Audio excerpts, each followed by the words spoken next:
Ini gue Bang Alfi sebagai pemateri. Terima kasih kepada kawan-kawan sebelumnya yang telah meluangkan waktu untuk mengikuti acara pembukaan komunitas pemrograman web ini. Pertama-tama, marilah kita panjatkan puji syukur kita kehadirat Allah Subhanahu wa Ta'ala karena telah memberikan kita berbagai macam nikmat, terutama nikmat sehat sehingga kita dapat meluangkan waktu untuk mengikuti acara pada malam ini. Adapun tema yang akan dibahas pada malam ini adalah Introduction to Web Programming yang nantinya akan disampaikan oleh Bang Alfi Ramdhani. Sebelumnya perkenalkan nama saya Ahmad Robi yang akan menjadi moderator untuk memandu acara pada malam ini. Adapun rangkaian acara yang akan kita lewati adalah sebagai berikut. Pertama, ada pembukaan, lalu ada kata sambutan dari pembimbing komunitas dari Ibu Rahmi. Lalu ada kata sambutan dari Ketua Himpunan Adri Wianto. Lalu ada inti dari acara ini yaitu penyampaian dan penyajian materi dari Bang Alfi. Kemudian ada sesi tanya jawab. Jadi untuk teman-teman yang punya pertanyaan nanti di sesi tanya jawab itu. Lalu terakhir ada sesi penutupan di mana sebelumnya kita akan berfoto bersama dulu ya.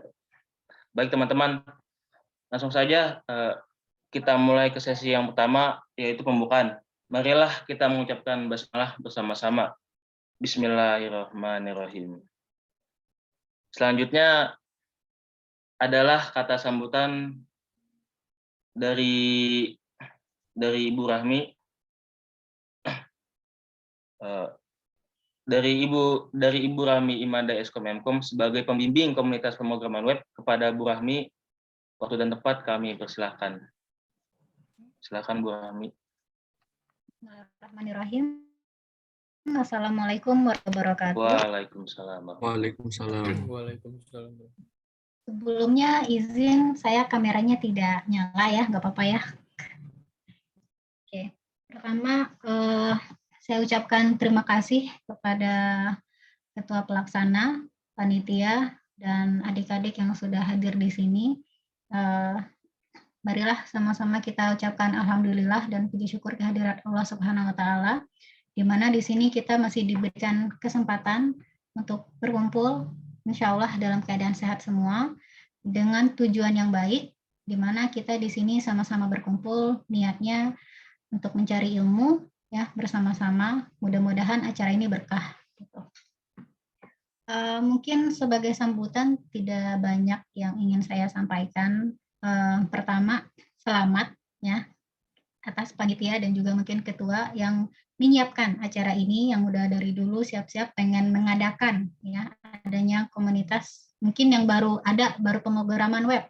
Gak apa-apa, itu langkah baik ya, langkah baik bagi kalian yang sudah udah meluangkan waktu, meluangkan tenaga ya untuk adanya kegiatan ini gitu. Kemudian semoga kedepannya saya harap di sini yang ikut hadir,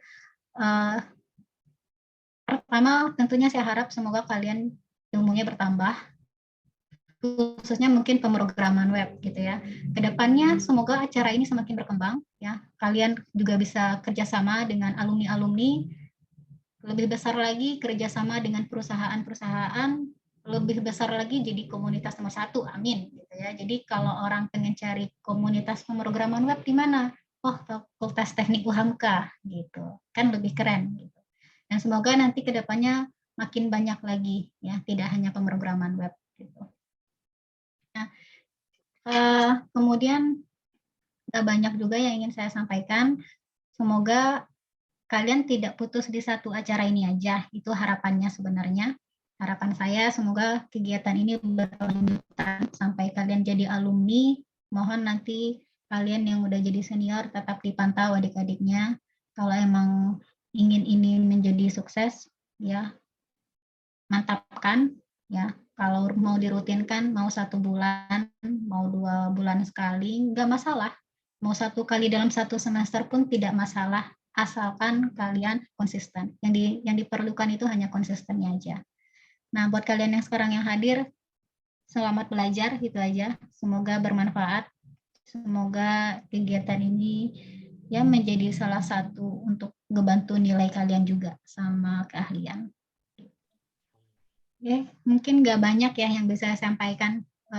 Sekali lagi saya ucapkan selamat bergabung ya di komunitas pemrograman web. Selamat menuntut ilmu di sini, nambah teman, nambah keahlian. Semoga acaranya lancar. Saya tutup dulu dari kalian di sini. Terlebih dan terkurangnya saya mohon maaf. Wassalamualaikum warahmatullahi wabarakatuh. Waalaikumsalam. Terima kasih atas sambutan dari Ibu Rahmi beserta harapan-harapannya yang insya Allah nanti akan saya wujudkan sebisa saya dan kawan-kawan saya nanti, Bu. Lalu selanjutnya kata sambutan dari Ketua Himpunan Mahasiswa Teknik Informatika UHAMKA yaitu Saudara Adriwianto. Kepada Saudara Adriwianto, waktu dan tempat kami persilahkan. Ya, terima kasih Saudara Ahmad Robi. Assalamualaikum warahmatullahi wabarakatuh. Alhamdulillahirabbil alamin. Wabihi nasta'inu ala umri dunya waddin wa sholatu ala asrofil anbiya'i wa mursalin wa ala alihi wa sahbihi ajmain amma badu. Salam sejahtera bagi kita semua. Semoga kita hari ini dalam keadaan sehat walafiat. Yang terhormat Ibunda Rahmi Imanda Eskom Mkom sebagai pembimbing komunitas web programming, dan juga berterima kasih kepada Bang Alfi Ramadan yang sebelumnya juga telah materi Introduction to Web Programming pada malam ini, dan teman-teman yang hadir pada acara malam ini. Perkenalkan, saya Adriwianto sebagai Ketua Umum Himpunan Mahasiswa Teknik Informatika UHAMKA. Sedikit saja saya untuk sambutan. Web programming, apa sih itu istilah dari web programming? Web programming adalah kaitan dengan internet dan website, karena programan web merupakan suatu proses pembuatan website untuk keperluan internet. Dalam programan, baik itu desktop, mobile, game, maupun internet, atau aplikasi lainnya, pasti selalu ada bahasa-bahasa pemrograman yang digunakan untuk membuat aplikasi tersebut, yang berisi statement, perintah, ataupun fungsi, agar aplikasi yang dibuat sesuai dengan apa yang telah didesain oleh programmer tersebut. Dan berdasarkan pada web Physical.com, gaji web developer ini lumayan cukup tinggi di Indonesia. Kisaran antara 9 juta dan maksimal itu yang paling tertinggi 220 juta. Situs tersebut melaporkan bahwa data tersebut didapat dari 53 data gaji yang masuk ke sistem mereka hingga 17 Agustus 2021. Datanya itu cukup lumayan juga untuk masalah gaji ya, dan menggiurkan sekali. Makanya ini untuk teman-teman bersemangatlah dalam belajar dan menggapai cita-cita. Harapan saya untuk komunitas web programming ini bisa menjadi wadah pembelajaran mahasiswa TI untuk mengembangkan skill dan belajar bersama untuk mencapai tujuan yang baik dan hasil nyata. Segitu saja, tidak perlu berlama-lama. Akhir kata, billahi fisabilil haq, fastabiqul khairat. Assalamualaikum warahmatullahi wabarakatuh. Waalaikumsalam. Terima kasih kepada Adriwianto selaku Ketua Himpunan Mahasiswa Teknik Informatika. Baiklah kawan-kawan sekalian, kini saatnya kita mendengarkan pemaparan dari pemateri kita, yaitu Bang Alfi Ramdhani. Sedikit informasi singkat, beliau adalah seorang software developer yang sangat berpengalaman, dan saat ini Bang Alfi bekerja di PT NTT Indonesia Teknologi. Baiklah, langsung saja kita simak paparan dari beliau. Kepada Bang Alfi Ramdhani, kami persilahkan. Silakan Bang. Tes, masuk suaranya. Masuk ya? Masuk, aman-aman. Oke. Ya, bismillahirrahmanirrahim. Assalamualaikum warahmatullahi wabarakatuh. Terima kasih ya teman-teman yang mau meluangkan waktunya dan mau mengajak saya juga buat sharing sedikit pengalaman, dan mungkin harapannya sih bisa memotivasi motivasi teman-teman yang sedang berkuliah buat siap gitu menghadapi dunia industri IT saat ini. Pak Moderator, saya boleh izin share screen ya? Iya, Bang. Oke, sebelumnya ini teman-teman mahasiswa aktif semua kan ya? Aktif semua ya? Gimana, pada Iya. sehat kan? Alhamdulillah pada sehat ya? Sehat. Alhamdulillah. Iya, soalnya Jakarta 2 hari ini hujan terus nih. Apa ya? Cuacanya udah mulai gak karuan nih. Saya juga tadi sedikit kerasa gitu. Tiba-tiba hujan besar ngaruh ke kondisi kesehatan. Tapi alhamdulillah sekarang gak terlalu signifikan banget. Oke, udah ya Pak Moderator ya. Ini masih di screen nih. Untuk alkohol bisa diinin nggak?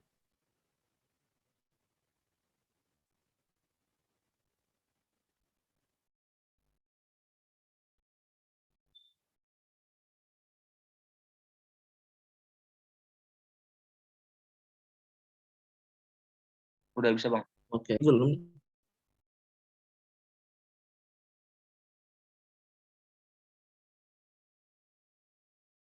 Cek lagi.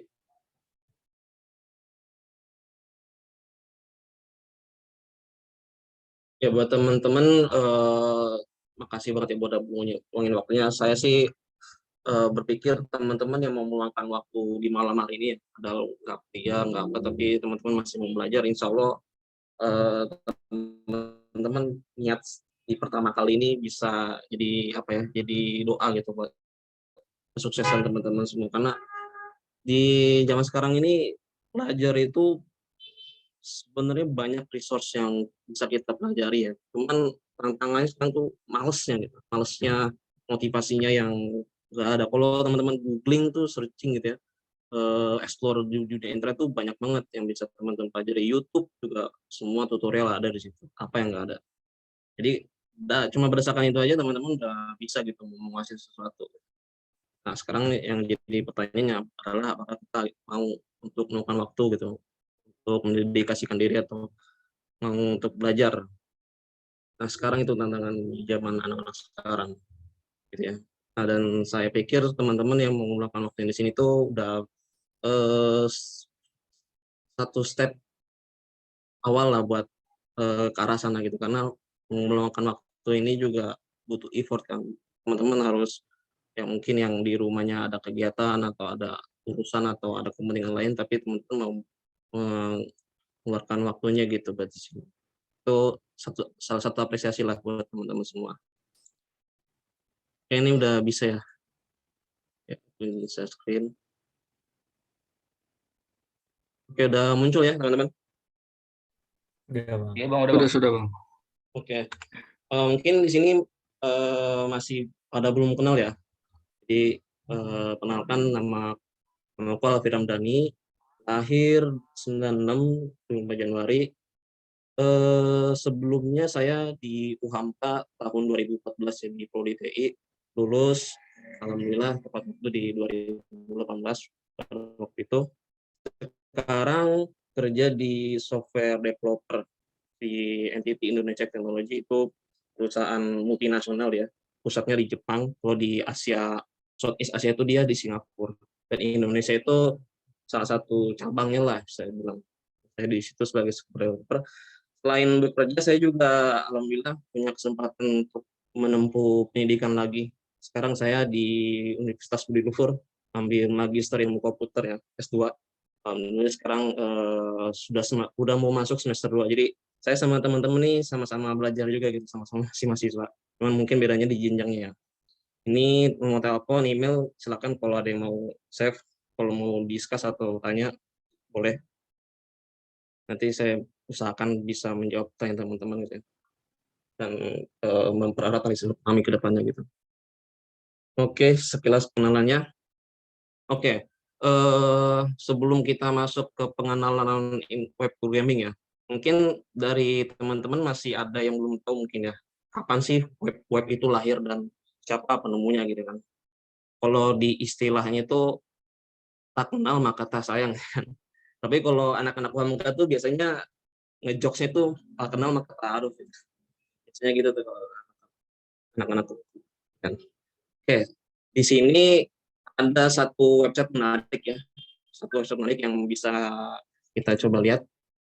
Jadi dia menjelaskan sejarah dari mana web itu berasal ya. Jadi di sini dia di home.cern. Nah, jadi ini nih pelakunya nih. Dia yang menemukan website pertama kali, namanya adalah Tim Berners-Lee. Dia adalah salah satu peneliti atau ilmuwan di British atau di Inggris Britania Raya ya. Jadi pada tahun 1989 dia membuat suatu proposal yang dimana proposalnya itu adalah membuat proyek suatu website atau suatu aplikasi yang menampilkan seluruh informasi riset pada saat itu. Jadi si Tim Berners-Lee ini dia adalah salah satu ilmuwan di apa ya? CERN itu semacam organisasi tapi skalanya global gitu. CERN itu dia bahasa Prancis sih, bahasa Prancis singkatannya itu Council European apa ya? CERN European. Jadi CERN ini dia dewan peneliti untuk Eropa. Nah, cuman penelitiannya ini dia lebih ke nuklir. Nah, jadi CERN ini dibuat pada tahun waktu itu pada Perang Dunia Kedua ya. Setelah Perang Dunia Kedua itu negara-negara di Eropa dia membentuk suatu dewan gitu, suatu dewan penelitian untuk nuklir. Nah, seiring berjalannya waktu dia kan banyak negara yang bergabung ya, banyak negara yang bergabung dan banyak informasi riset yang mungkin pengelolanya pada waktu itu sulit gitu untuk merilis publikasi, untuk merilis hasil penelitian. Nah, di Tim Berners-Lee ini dia punya ide untuk bisa semua orang itu bisa mengakses informasi pada saat itu, informasi penelitian secara global. Nah, pada tahun 1989. Nah, ini dia proposalnya. Jadi dia buat suatu proposal atau suatu riset juga ya, suatu riset tentang W3 atau WWW. Kalau di sekarang di KBB itu Warung Werwania ya, sama singkatannya. Nah, ini website pertama kali yang muncul di dunia. Jadi dulu itu www itu belum ada tuh, HTTP atau HTTPS itu belum ada. Dulu itu info.cern.ch itu yang bisa diakses di dunia secara online. Waktu pertama kali website itu ada tuh, ini situsnya. Dan pada saat itu halaman yang tampil dia sedikit monoton ya, cuman bisa ngeliat data doang. Nanti kita lihat di slide berikutnya. Nah, jadi di proyek itu dia menggambarkan kalau hasil publikasi itu harus terbuka, harus bisa diakses oleh seluruh anggota CERN itu sendiri gitu, atau bisa diakses oleh publik. Jadi dia visioner ya si Tim Berners-Lee ini buat mengembangkan suatu proyek yang kedepannya bisa berguna bagi dunia gitu. Dan sampai sekarang teknologi website itu udah canggih ya, udah berkembang banyak sekarang aplikasi-aplikasi startup, bahkan company industri yang besar gitu ya bermain di website gitu. Dan sampai sekarang dia sudah global. Nah, ini timelinenya. Jadi ide pertamanya itu pada tahun 1989. 1989 mungkin teman-teman atau saya sendiri pun juga belum lahir ya. Jadi pada tahun segitu tuh udah ada tuh ide buat menciptakan sebuah website. Oke. Lalu pada tahun 90 itu masuk ke proposalnya gitu. Proposalnya bagi si tim besar ini buat diajukan. Karena kan ini proyek butuh apa ya? Butuh dana ya. Butuh ini juga tim. Lalu ini editor. Ini tuh editor pertama kali membuat website ini klasik banget gitu ya. Dan website yang pertama kali juga pada saat itu di live-kan. Line browsernya juga pada tahun 91, terus nah pada tahun 91 juga si penemunya ini apa namanya mengumumkan digunakan buat mempublikasikan atau apa ya, atau membuat www ini jadi salah satu bagian internet tuh. Jadi internet, jaringan sama website itu perkembangannya paralel ya. Jadi nggak apa ya, nggak sekuensial gitu. Pada saat itu jaringan internet digunakan untuk kebutuhan perang pada saat itu tuh teman-teman. Jadi belum ada tuh apa namanya internet sama web server atau website itu dia saling berintegrasi buat melayani informasi publik gitu. Jadi mereka masih sendiri-sendiri. Jaringan perkembangan jaringan komputer itu dia dikhususkan untuk perang, tapi kalau website itu dia lebih buat informasi atau arsip ya, arsip informasi bagi sekelompok atau segelintir orang gitu. Nah, pada tahun 91 kedua ini kayak dikawinkan, kayak diintegrasikan gitu oleh si penemu ini. Dia apa yang menginisiasikan ya. Dan pertama itu server atau web server ada di Eropa. Jadi belum mendunia pada saat itu. Nah, seiring berjalannya waktu sampailah dia sampai global pada saat ini. Gitu. Nah, lalu pada tahun 92 juga semua dunia hampir mengeksplorkan atau mempublikasikan di internet ini atau di website ini. Jadi semua sudah mulai menggunakan website nih buat memberikan informasi atau apa namanya menyalurkan informasi bagi seluruh warganya atau seluruh orang-orang yang ada di dunia. Dan itulah perkembangannya ya. Sampai browser lalu www jadi domain publik. Dan pada tahun 94 ini masih orang yang sama ya. Tahun 94 itu diselenggarakan semacam pertemuan internasional gitu seluruh dunia yang dimana hasilnya mereka membentuk World Wide Web Consortium atau yang bisa kita kenal W3C. Kalau teman-teman sering explore atau sering tutorial tuh kan ada tuh W3 School. Itu kan banyak tuh tutorial basic HTML, CSS. Nah, itu yang mengelola adalah si konsorsium World Wide Web ini, W3C ya. W3C. Nah, jadi tahun 94 itu lembaga ini pertama kali dibentuk oleh orang yang sama, si Tim Berners-Lee ini. Jadi dia sangat antusias sekali si Tim Berners-Lee ini buat mengembangkan www atau website. Lalu pada tahun 94 mulai pesat lagi seluruh dunia udah punya web server, udah punya website sendiri juga.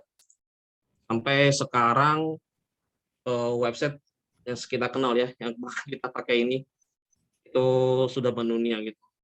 Mungkin dari teman-teman gak banyak tahu atau mungkin gak terlalu sedikit tahu juga tentang orang ini ya, karena memang si Tim Berners-Lee ini tuh dia gak mau terlalu populer gitu, dia terlalu bahkan penemuan W3 yang dia dia buat itu tidak dipatenkan teman-teman tahu. Jadi tidak dipatenkan sebagai hasil publikasi ilmiah. Jadi biarin aja di open gitu. Biarin semua orang bisa mengembangkan. Nah, jadi orang ini memang sangat terbuka sekali gitu, sangat ya bisa dibilang rendah lah ya. Jadi dia nggak mau terlalu populer, ya fokus pada penelitiannya.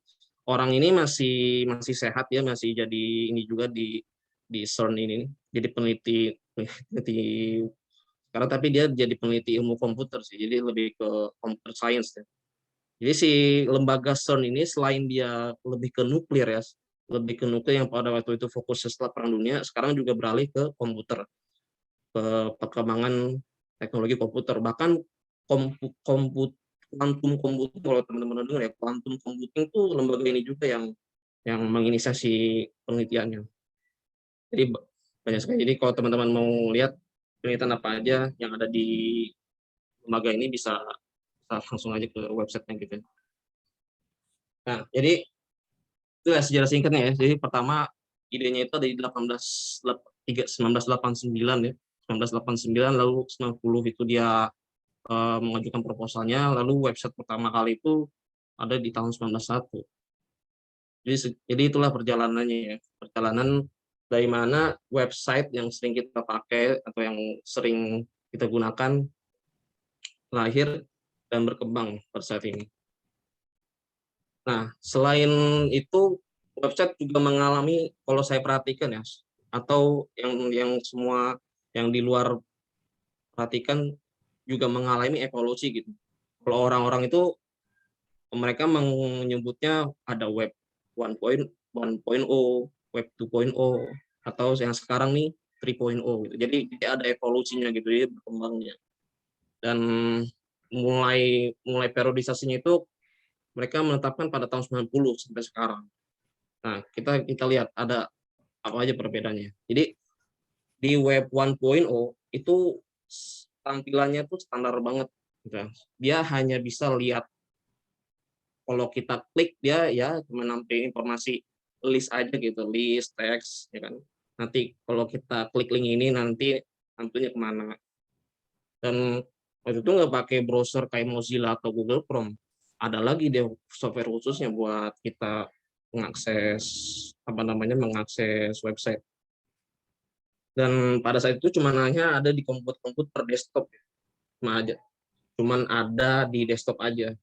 Waktu itu mobile juga atau smartphone belum ada ya, pada tahun 90-an sampai 2000 itu ya terlalu banget gitu website masuk ke mobile.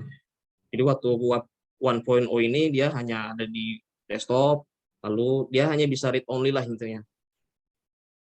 Yang masuk tahun 2000 sampai 2010 ya, tahun 2000 sampai 2010 itu website mulai berkembang tuh, kita bisa input, kita bisa ngetik. Google juga pada periodisasi itu juga dia udah berdiri ya Google kalau salah. Lalu ada ini juga ada sosial media udah mulai waktu itu. Friendster ya, kalau teman-teman pernah main Friendster. Facebook pada tahun 2008 2009 juga itu dia pertama kali muncul. Dan pada intinya semua bisnis atau model-model bisnis IT itu juga mulai berkembang dengan menggunakan website ini. Jadi kayak ada Facebook, Twitter, Friendster pada saat itu mulai berdiri ya. Dia menyajikan produk berupa website gitu, berupa situs aplikasi yang bisa diakses dengan website. Dan sampai sekarang ini masih banyak kepakai gitu. Jadi bahkan yang yang sekarang berjalan menurutku sih ini ya. Jadi masih basic, ada HTML, CSS, JavaScript. Lalu untuk web service-nya dia juga banyak bahasa pemrograman gitu. Jadi bedanya web service dengan HTML, CSS, JavaScript itu ya proses depan belakang ya web service itu. Jadi dia sebuah website tapi dia lebih ke interface, yang dimana nanti interface-nya itu menyajikan data, kita bisa request sesuatu. Jadi web service itu lebih ke interface-nya aja gitu, tapi nggak ada tampilan atau UI-nya gitu ya. Jadi dia hanya sebatas interface. Misal kayak kita buka aplikasi di HP kita gitu kan, atau ya di HP kita itu kan dia bisa online karena dia mengakses web service itu sendiri gitu. Jadi pada saat itu juga sudah bermunculan teknologi atau konsep-konsep pemrograman pada web service itu sendiri. Dan intinya model-model bisnis IT kalau menurut ya itu mulai lahir ketika web 2.0 ini gitu. Jadi mulai banyaklah startup yang muncul pada saat itu di era 2000 sampai 2010-an. Ini tampilan Tokopedia waktu pertama kali ini. Jadi bisa kelihatan ya terlalu monoton ya, tapi ini Tokopedia waktu pertama kali kalau teman-teman tahu. Jadi dia pertamanya di website ya, punya tokopedia.com, lalu sekarang sampai dia besar gitu aplikasinya, merging dengan Gojek gitu, jadi Goto. Pokoknya aplikasinya udah besar sekarang. Dia udah nggak hanya website lagi, tapi pertama kali lahir dia dari website dulu tuh. Dari website dulu yang standar sampai sekarang dia seperti ini gitu. Tampaknya beda banget ya evolusi UI-nya gitu. Oke, masuk ke 2010 sampai 2020 itu udah mulai sedikit tangkil lagi nih. Udah mulai cloud base, udah mulai mobile di situ masuk ya. Jadi kita bisa bikin aplikasi mobile, tapi dengan pendekatan teknologi web gitu. Kalau teman-teman bayangin, mungkin website itu kan HTML, CSS gitu ya. Tapi HTML, CSS itu sekarang nggak hanya digunakan untuk menampilkan sebuah halaman website, tapi bisa juga buat di aplikasi mobile. Nah, ini perkembangannya nih.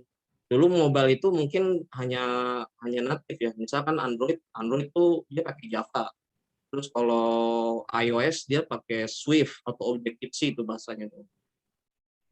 Terus dulu BlackBerry dulu juga pakai Java. Nokia dia pakai C#. Nah, dengan teknologi web dia bisa mentransformasikan teknologi web ini untuk diaplikasikan di aplikasi mobile gitu.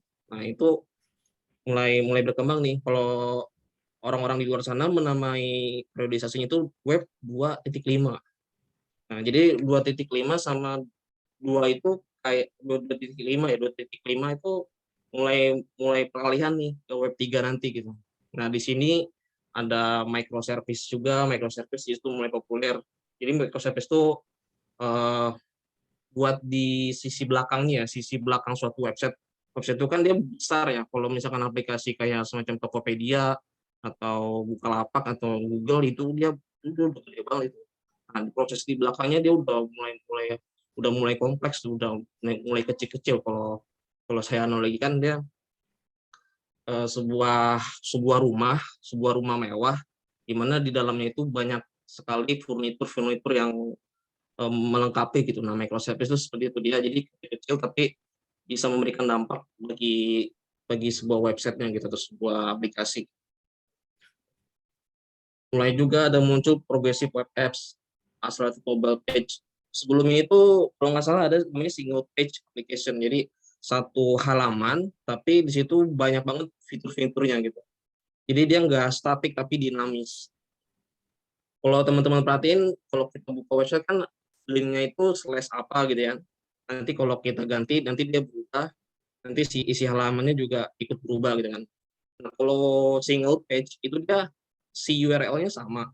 URL-nya dia nggak berubah, tapi isinya kalau kita klik-klik itu berubah tuh. Nah, itu bedanya tuh. Single page. Berkembang lagi ke progressive web apps. Progressive web apps itu jadi kita bisa offline dan bisa diinstal. Kalau sekarang tuh dia malah bisa diinstal. Jadi si progressive web apps ini yang udah kita develop, kita bisa install di HP jadi aplikasi. Nah, berkembang lagi jadi accelerated mobile page. Jadi berkembangnya pesat banget ini di range 2010 sampai 2020 loh pengembangannya ini. Jadi kalau teman-teman boleh baca bisa dipelajari ini progressive web app sama accelerated mobile page. Tapi dia awalnya tuh single page application dulu tuh, SPA ya. Kalau di singkatnya single page application. Boleh teman-teman catat atau kalau mau baca-baca ya. Nah, sekarang masuk ke Web 3.0. Web 3.0 ini gimana ya berjelasinnya? Jadi dia websitenya itu udah nggak sekedar website yang kita bisa lihat informasi, kita bisa interaksi ya. Dia apa ya? Dia udah pinter gitu. Udah bisa membaca kita juga kalau aku analogi dia bisa baca pikiran kita juga. Dia udah terintegrasi dengan AI, datanya banyak. Tapi ini masih perdebatan sih ya. Mungkin teman-teman punya pendapat lain ya. Kalau menurutku Web 3.0 itu kalau misalkan website-nya udah ada AI-nya, itu bisa dibilang Web 3.0. Contoh, Shopee itu websitenya kita ditampilin produk-produk yang sesuai dengan kita cari kan, dia ada algoritmanya gitu. Nah, itu dia kan mempelajari perilaku kita gitu, mempelajari tingkah laku kita cari apa sih biasanya, kita ngeklik apa sih biasanya. Nah, nanti produk yang tampilkan tuh sesuai dengan apa yang kita sering jelajahi itu di aplikasi Shopee atau di marketplace lainnya kayak Tokopedia, Bukalapak itu sama. Semuanya pakai AI ya, pakai artificial intelligence buat menyajikan produk-produk yang mau kita beli gitu. Nah, itu dia udah bisa dibilang web 3.0 sih kalau menurut ya, karena dia memakai AI di situ. Jadi datanya itu nggak ditampilin secara statik gitu, tapi dia dinamis bahkan berdasarkan perilaku user gitu. Nah, makin ke sini ada cryptocurrency, ada blockchain, ada big data, itu udah mulai kompleks lagi perkembangannya. Nah, ini nih ada aplikasi web 2 ya. Web 2 itu ada mungkin teman-teman sering pakai kayak Google Drive, Dropbox, terus messaging-nya ataupun browser-nya ya. Nanti ini semua akan tergantikan dengan aplikasi web 3.0. Ini mungkin teman-teman agak asing ya, aplikasi yang sama, saya juga asing. Saya juga baru tahu belakang-belakang ini gitu. Ternyata ada website yang dia itu udah pakai teknologi blockchain. Contohnya yang simple itu IPFS. Yang paling simpel nih IPFS. Jadi kita IPFS itu kayak semacam Google Drive, kayak semacam Dropbox, tapi dia pakai skema blockchain, teman-teman. Jadi datanya itu decentralized ya. Kalau blockchain itu kan dia decentralized, nggak centralized seperti website atau seperti server itu. Yang mana kita ngakses satu server di situ kan. Kalau centralized, tapi blockchain itu dia decentralized. Jadi apa yang kita punya itu bisa diakses sama orang lain. Nah, kurang lebih seperti itu decentralized. Jadi kita misalkan mau sharing nih, kita mau sharing file di platformnya IPFS. Nah itu dia orang lain atau teman kita kalau misalkan mau akses file kita, dia ibaratnya kita langsung peer to peer gitu, langsung peer to peer dari jaringannya dia ke jaringan kita, nggak melalui server lagi gitu. Kan biasanya kalau Google Drive kita taruh file di servernya Google kan, kita taruh file di servernya Google. Tapi kalau pakai decentralized, hanya itu sebenarnya di jaringan kita. Nah, cuman kalau kita mau share, si orang itu harus akses IP kita gitu. Jadi dia mainnya peer to peer. Di situ kelebihannya kalau peer to peer, dia cepet ya. Jadi ngakses filenya itu cepet, nggak harus lewat server Singapura dulu, nggak harus lewat server Amerika dulu, baru nyampe ke jaringan yang ada di yang mau request itu. Jadi seperti itu. Contoh gampangnya ya, web 3.0 yang sekarang ramai gitu. Dan banyak lagi nih kayak NFT juga, semuanya aplikasi-aplikasi web 3.0 itu dia. Dan nanti mungkin 5-10 tahun ke depan ya, mungkin nanti aplikasi ini yang mungkin akan menggantikan kayak Netflix, nanti mungkin digantikan dengan ini. Lalu perbankan, lalu messaging. Jadi semuanya serba decentralized. Tapi decentralized ini juga masih, kalau yang aku update infonya, masih banyak perdebatan juga sih, decentralized versus centralized, mana yang lebih ini. Karena secara infrastruktur, kalau Indonesia mau terapin decentralized, menurutku masih belum mungkin, karena infrastruktur jaringannya aja atau internetnya aja kan masih kurang merata kan. Di luar sana udah 5G, tapi 4G juga masih gitulah 4G-nya. Ya kan? Jadi masih perdebatan juga lah buat aplikasi-aplikasi ini seperti yang udah menerapin blockchain. Lalu dia juga ada yang big data. Nah, ini nanti hubungannya sama marketplace tadi itu. Dia kenapa bisa mempelajari perilaku kita, karena dia nyimpen datanya. Jadi kita ngeklik apa disimpan. Jadi kita searching apa disimpan datanya. Terus apalagi? Kan kita scroll itu pun disimpan datanya. Jadi makanya dia bisa mempelajari perilaku kita karena dia punya datanya. Nah, ini nanti hubungannya sama privacy nih, data-data pribadi ya kan. Sekarang kan ramai tuh isu-isu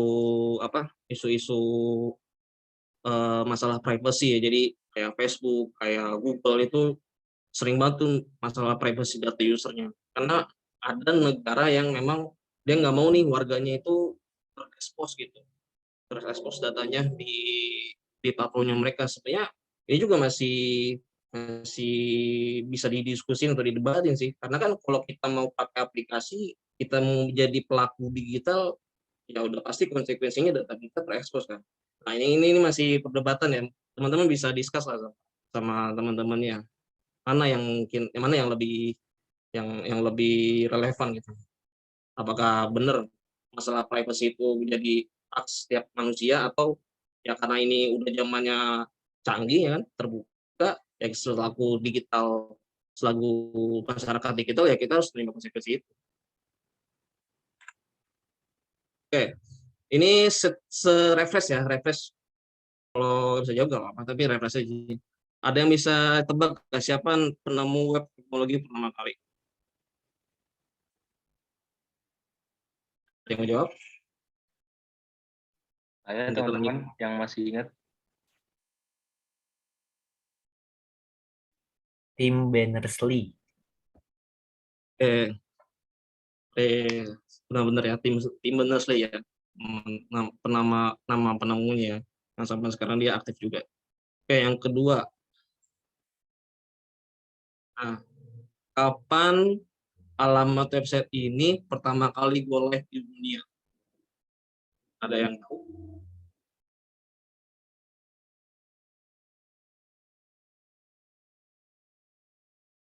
Mana yo?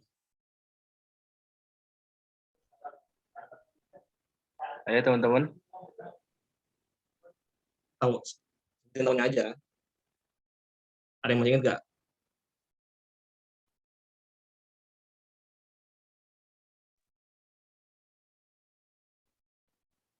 Itu Bang, ada di kolom chat Bang.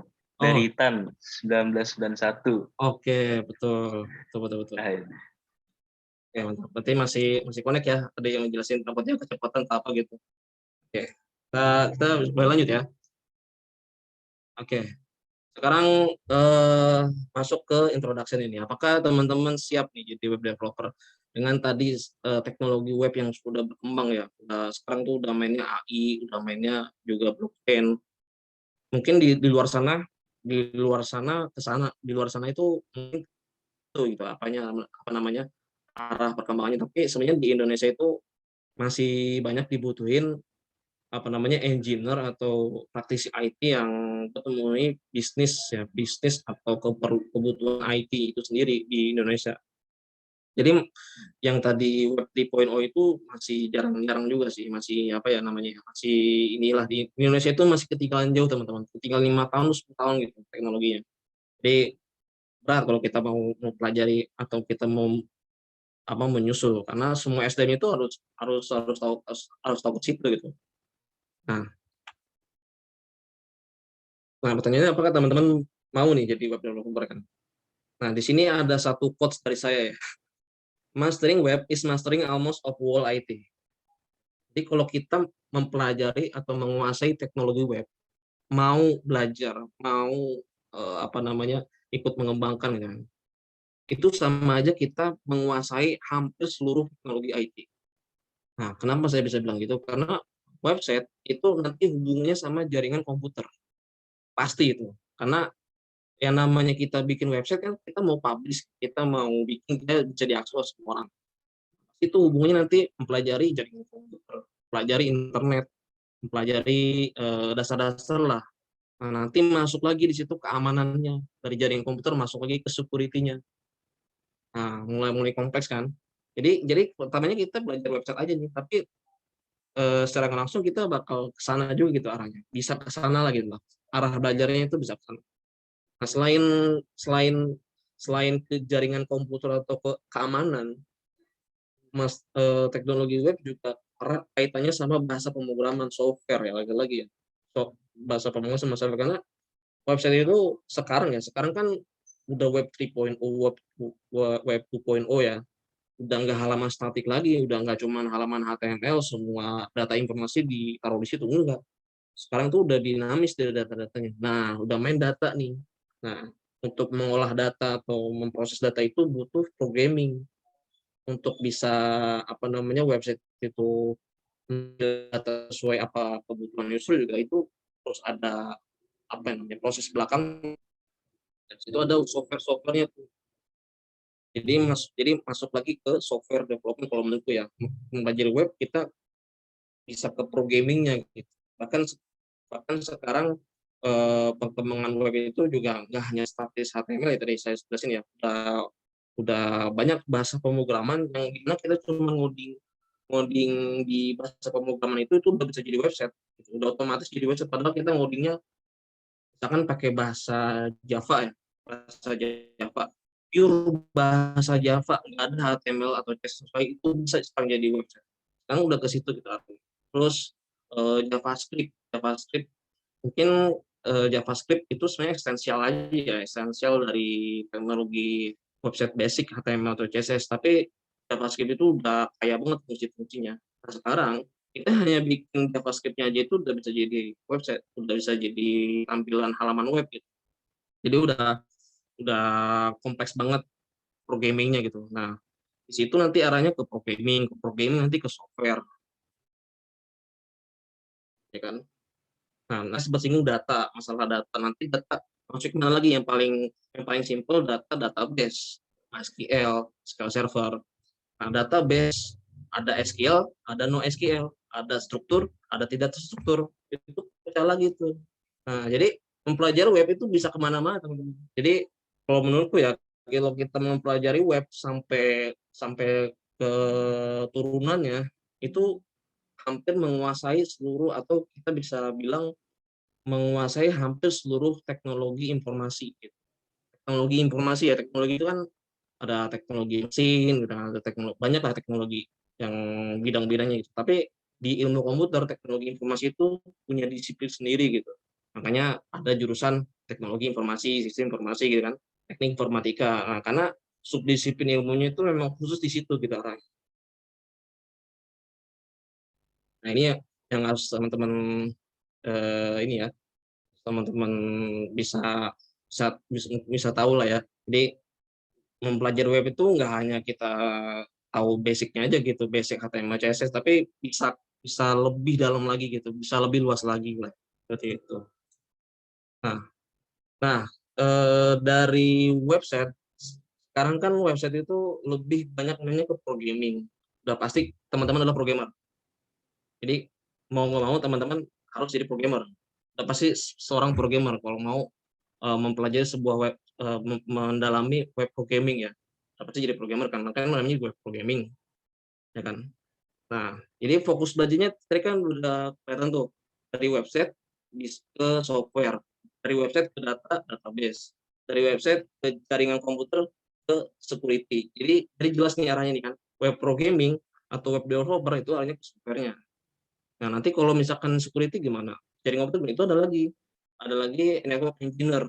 Itu nanti ada lagi bidang itu. Kalau teman-teman mau dalamin di jaringannya nanti ke situ arahnya. Terus masalah database itu juga ada lagi, ada data science, ada data engineer, itu ada lagi bidang-bidang atau apa namanya istilahnya profesinya. Profesinya itu ada lagi di situ. Nah, web programming itu juga ada lagi sebagai programmer. Masuk nanti ke software-softwarenya. Dan itu pekerjaan yang paling rame lah, paling rame dicari. Programmer itu paling rame dicari, apalagi web programmer tuh paling banyak banget yang nyari gitu. Sampai sekarang tuh peluang pekerjaan tuh nggak ada habisnya gitu, karena emang itu yang dibutuhin di Indonesia ini. Nah, teman-teman yang mau jadi developer atau mau serius di web program ini, udah pasti jadi programmer. Jadi jangan takut ya. Biasanya programmer tuh kesannya nggak tidur, mau live lah atau apalah. Ya, programmer tuh manusia juga gitu. Masih banyak stigma-stigma negatif lah ya, stigma negatif terhadap programmer. Tapi teman-teman harus bangga lah sih. Kalau misalkan mau jadi software developer atau jadi programmer, harus bangga itu dulu sih, harus bangga kok mau jadi programmer. Ya teman-teman semangat gitu belajarnya, termotivasi gitu belajar. Nah, sampai 5-10 tahun ke depan tuh khusus programmer ya, khusus web developer tuh masih ada terus pekerjaannya. Karena manusia itu kebutuhan atau permintaan akan teknologi itu tinggi banget. Nah, ini saya sedikit share juga ya, kenapa teknologi itu berkembang. Karena dari manusia itu sendiri gitu. Kenapa dari manusia itu sendiri? Karena manusia itu banyak banget permintaannya, banyak banget maunya. Pengen bisa ini online nih, gimana ya caranya? Nah, orang kan mikir tuh jadinya, gimana ini bisa memenuhi si manusia ini gitu. Akhirnya diterapkanlah teknologi. Nah, terus sampai berkembang karena masalah-masalah atau karena permintaan tadi ya. Sampai akhirnya teknologi itu berkembang pesat. karena baik lagi permintaan penggunanya, si manusia itu sendirinya gitu kan, karena dia adalah bagian dari apa ya, perkembangan citizenship ya. Sedangkan terkenalnya itu smart people ya, smart city gitu. Smart city berarti people-nya juga harus smart gitu kan. Itu karena evolusi manusia, pemikiran manusia juga ya, yang sekarang demokratis, yang sekarang terbuka. Jadi banyak sekali kebutuhan-kebutuhan yang dimana teknologi ini memang solusinya gitu. Jadi di situ perkembangan teknologi ya yang terjadi di dunia industri, yang terjadi di dunia ini. Nah, jadi sampai 10 tahun ke depan tuh diprediksi pekerjaan sebagai web developer atau pekerjaan di TI ini tuh masih tetap eksis. Ini ada beritanya teman-teman. Jadi bahkan 9 juta pekerja pada 2030 masih kekurangan 9 juta loh. Bayangin. Sarjana TI ada berapa sih? Sarjana ilmu komputer ada berapa sih? Kok masih kurang gitu kan? Berarti kan sini apa masalahnya gitu kan? Nah, ini nanti yang mau diskusi teman-teman di akhir. Jadi intinya Indonesia itu masih sangat kekurangan IT engineer-nya gitu kan. Dan masih butuh sampai tahun 2030. Pasti masih butuh. Pasti masih bakal dicari. Jadi jangan khawatir teman-teman, kalau memang serius ya, tadi kan sempat singgung itu sama Pak Moderator, masih eksis ya, punya income yang tinggi. Iya memang tinggi, aku akuin. Income jadi seorang developer atau software developer itu tinggi sih. Bisa di range itu bisa sih, bisa nyampe. Cuman apa masalahnya? RI ini, Indonesia ini masih kurang nih. Kenapa gitu masalahnya? Nanti kita bahas di akhir. Oke. Sebelum teman-teman memulai jadi seorang web developer atau memulai belajar web programming ya, teman-teman harus merubah mindset. Ini sih yang menurutku penting ya. Teman-teman harus ubah mindset, jadikan teknologi atau jadikan pemrograman atau jadikan IT ini tuh jadi passion teman-teman. Kenapa? Karena kalau misalkan mindsetnya masih belum bentuk, teman-teman bakal susah memulainya. Misal teman-teman bingung nih di masuk TI mau ngapain. Nah, itu kalau nggak punya mindset, kalau nggak punya semangat ya itu susah, memulai belajar itu susah.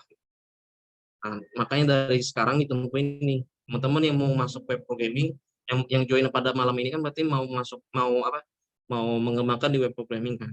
Nah, berarti teman-teman akan belajar tadi itu programming, terus website, terus nanti masuk ke jaringan atau ke data juga kalau berkenan ya. Tapi untuk web development itu tahapnya nanti ada nanti tahapnya. Nah, kalau misalkan teman-teman udah punya passion, itu nanti tahapnya tuh bisa tuh diikutin satu-satu. Nanti saya share tahapnya gimana. Tapi ini yang penting, teman-teman harus punya motivasi. Kalau enggak, itu bakal kehantam sama rasa malas.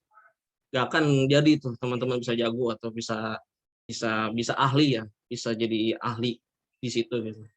Gak akan pernah bisa kalau teman-teman masih belum punya mindsetnya. Nah, resource belajar tadi saya sempat singgung di awal juga ya. Jadi belajar itu sekarang tuh banyak gitu. Mau di TikTok, mau di Instagram, IG, Facebook atau di YouTube itu banyak banget resource-nya. Bisa teman-teman akses gitu. Gratis juga. Nah, jadi ini kesempatan buat teman-teman coba pelajari hal-hal yang di luar kuliah ya. Jadi selain dapat ilmunya di kuliah atau mengikuti komunitas, teman-teman juga belajar sendiri, ekspor resource yang ada di internet, tutorial, video-video di YouTube, walaupun itu kebanyakan orang India ya, kebanyakan orang India yang logatnya khas banget lah. Tapi itulah gitu, yang mereka tuh memang jago, aku akuin sih. Orang India tuh jago-jago dan mereka tuh sangat ini kalau share sesuatu itu sangat betul kan. Tapi kita bisa belajar gitu dengan orang India. Kenapa dia bisa maju? Kenapa dia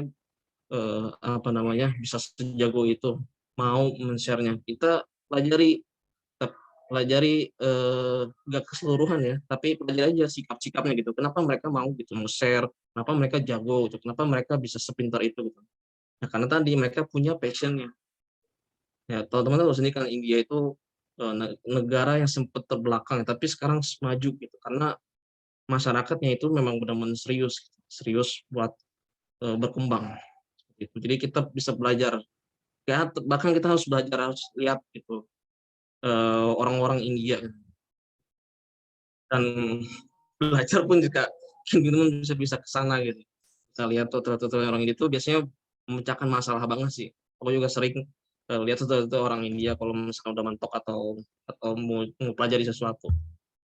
Tapi banyak juga resource yang tersedia di internet, ada Wetri School kalau mau belajar basic-basicnya, ada Stack Overflow kalau misalkan teman-teman mentok ini. Dan itu memang semua bahasa Inggris. Nah, ini tantangannya nih. Semuanya memang bahasa Inggris. Jadi selain selain punya passion, belajarnya juga ya dikit-dikit bisa ngerti lah bahasa Inggris gitu. Ya kalau nggak ngerti bisa translate gitu. Banyak cara lah menuju Roma gitu. Jadi walaupun teman-teman nggak ngerti nih cara cara cara nyari ininya atau hasil hasil tutorialnya, banyak cara gitu, kita bisa nyampe gitu ya, apa yang disampaikan oleh teman-teman atau orang-orang luar sana yang nge-share ilmu-ilmunya. Dan di sini ada roadmap ya. Mungkin aku nggak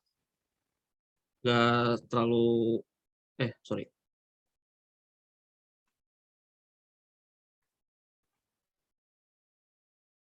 Ini ada roadmap nih. Ini bagus banget sih kalau menurutku. Roadmapnya gimana ya? Nah, ini roadmap kalau teman-teman mau jadi seorang developer. Jadi ini ada orang di luar sana, dia bikinin roadmap bagus banget menurutku. Nah, jadi ini roadmap untuk teman-teman misal mau jadi Python, Python programmer, mau jadi Android programmer, mau jadi Java programmer gitu, atau database administratif. DB itu database administratif, jadi lebih ke database ya. Ini semua roadmap yang mungkin dipakai di industri sana gitu. Jadi isinya apa sih? Isinya misalkan front end nih.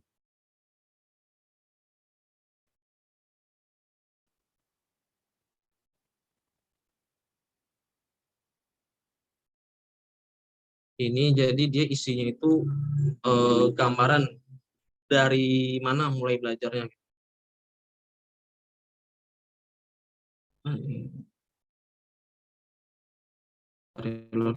Nah, nah dari mana dia mulai belajarnya? Nah ini nih. Nah tadi sempat singgung kalau kita belajar website, ini front end itu teman-teman, front end itu adalah halaman depan website atau bagian depan website, itu bisa disebut front end gitu. Itu basicnya banget front end. Nah, sebelum ke back end ya, kita ke front end dulu. Jadi apa yang harus kita pelajari? Internet, pasti. Internet, apa itu jaring internet, apa itu jaring internet, itu teman-teman mungkin di sini udah pada ngerti lah internet itu apa gitu kan, karena pengguna juga kan. Nah, nanti masuk lagi ke HTML, CSS, JavaScript. Nah ini basicnya nih.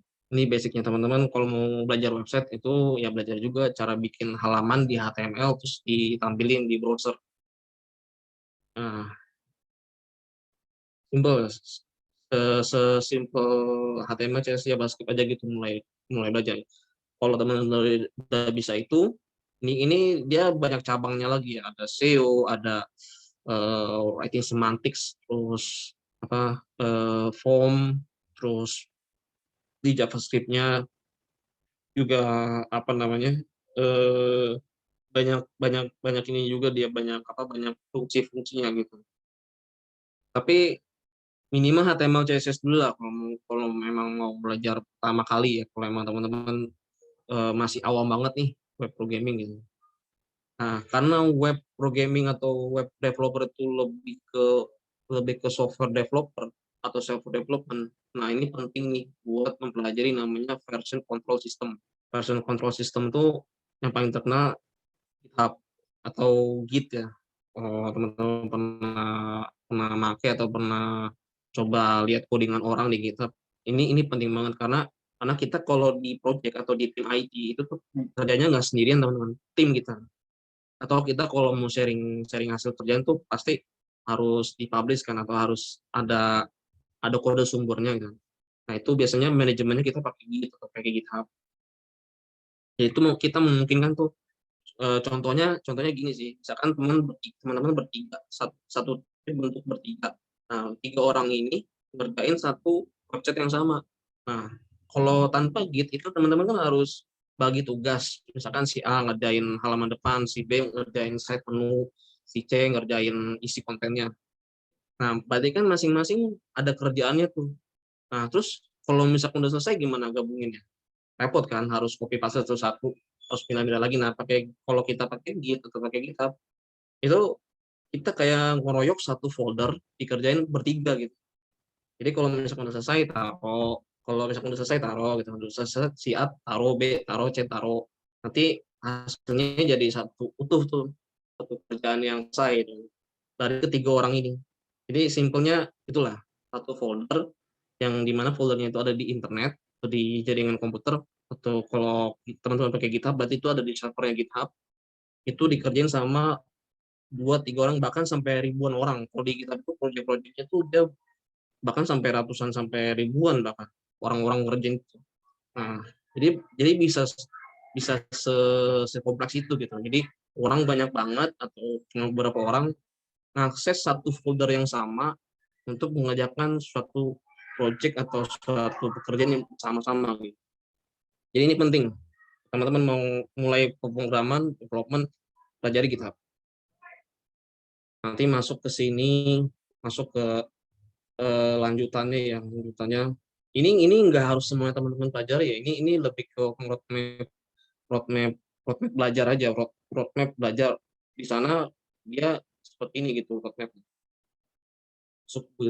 Tools, modern CSS.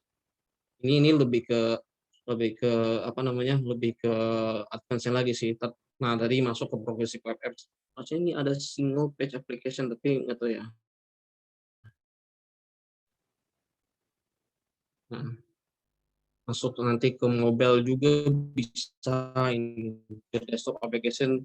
Jadi dari web tadi yang tadinya cuma nampilin website itu bisa jadi mobile, bahkan bisa jadi desktop.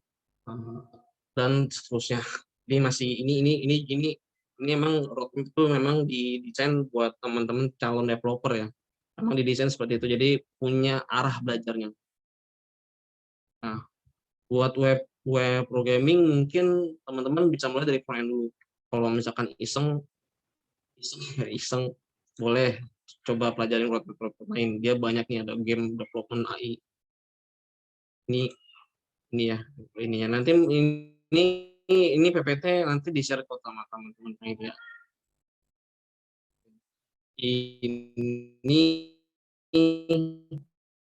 khusus developer kalau nggak salah. Ini khusus developer. Oh, ini yang tadi ya. Oke, itu ya, kenapa? Boleh nanya, Bang? Gimana Pak Nah, moderator? nanti ada sesi tanya jawabnya, Bang. Tanya jawab ya. Setelah ini. Oke, ini nanti lanjut ya. Lagi sih. Ya. Lanjut lah ya.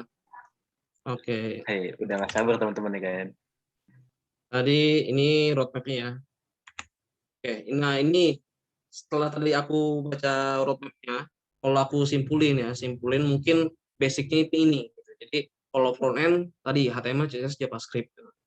Nah, version control tadi ya, version control berarti teman-teman pelajarin Git sama GitHub.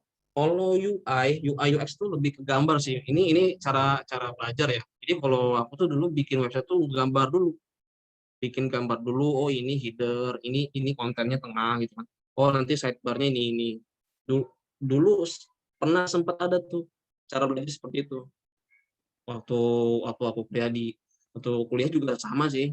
Masuk komunitas juga cara belajar gitu dulu sih, kan masih belum ngerti itu sama tuh, bikin website tapi digambar dulu.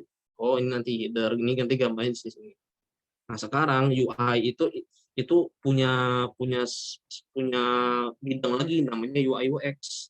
Jadi yang dulunya itu kita gambar dong dan kan sekarang udah bisa kita gambar secara visual. Ada ininya aplikasinya, ada bidangnya, malah ada orang khusus cuma gambar itu tuh ada. Itu UI UX. teman-teman bisa pelajari desain prototipe atau sketch ya. Kalau dulu tuh pakai Dreamweaver, itu sekarang mungkin tools-nya udah lebih canggih lagi ya, UI UX. Masuk ke front end tadi pelajari HTML, CSS, JavaScript. Nah, back end tuh kalau misalkan teman-teman mau bikin web dinamis, udah mau bikin web yang ada datanya. Nah, kalau saran aku sih coba pelajari PHP. Yang paling simpel sih PHP MySQL ya. PHP MySQL. Kalau mau belajar Java, Python, JavaScript, boleh nggak? Boleh. Tapi kalau yang aku rekomendasiin, ya PHP dulu deh. Coba integrasiin tuh HTML, CSS, JavaScript, PHP jadi satu aplikasi website. Nah ini basicnya. Nah terus selain bikin, coba publish ke cPanel. Misal teman-teman beli hosting di ID web hostinger gitu, terus coba publish di situ, publish aja, bikin dia online gitu websitenya. Nah ini UI UX, front end, back end, version control, DevOps, ini ada kerjanya teman-teman, ada apa ya, ada istilahnya ada profesinya, ada orang yang nyari, ada orang atau ada perusahaan yang emang nyari khusus di bidang-bidang ini gitu. Mungkin version control enggak ya, tapi yang UI UX, front end, back end, DevOps itu ada yang nyari khusus ya, front end engineer, back end engineer atau back end developer. DevOps itu development operations, UI UX writer kan, atau UI designer itu ada yang nyari kerjanya. Jadi teman-teman bahkan bisa fokus nih, mau ke front end, ke back end, atau mau dewa gitu, full stack, posisinya semuanya kan.